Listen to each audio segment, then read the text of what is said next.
anymore. And this is what's happening. The reason this dichotomy exists, peers, please understand, if they are sitting there and they're accepting that this is a Welsh man, but now they're starting to get concerned for the safety of their children, and they don't feel like there's any kind of political solution, well, then they're going to come to the very simple and obvious conclusion that they'd rather not have anyone from anywhere else in their country to avoid these things happening again, because they don't feel like there's any other political solution. This is a fail of the politicians. This is a failure of the leaders. It's the job of a leader to inspire all of the people to have trust in him, not just some of the people, not just the people he likes, not just the people on his party or the people he wants. It is his job as a leader to have every single person in the country believe that he cares about the issue and he's doing something actively to fix it. Instead, what Keir did was stand up and do the absolute opposite. Shut down any legitimate concerns, tell people they don't have a voice, tell people nothing's going to change, is going to stay exactly the way it is. And let me tell you something.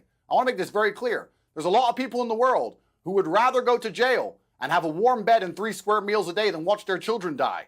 There's a lot of people who would rather go to jail than watch their society collapse in real time around them. There's a lot of people who would really rather go to jail than feel unsafe to walk the street at night ever again.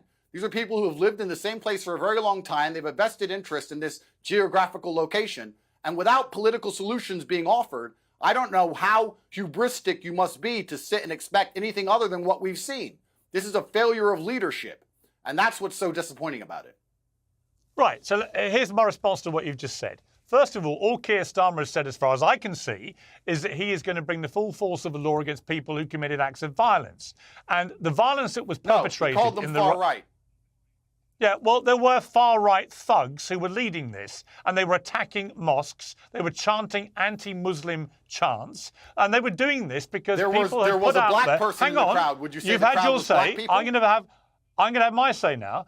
It was put out falsely on social media that the person who did this was a Muslim. Not just a Muslim, but a Muslim who came in on one of the small boats, part of the very contentious, ongoing issue of the small boat. I'm not saying you did. I'm saying this is what was put out on social media in a series of false posts, which then went viral, right? So he was supposedly a Muslim. Not true. Supposedly came in on a small boat. Not true. Supposedly on an MI6 watch list as a potential terrorist. Not true. None of this was true.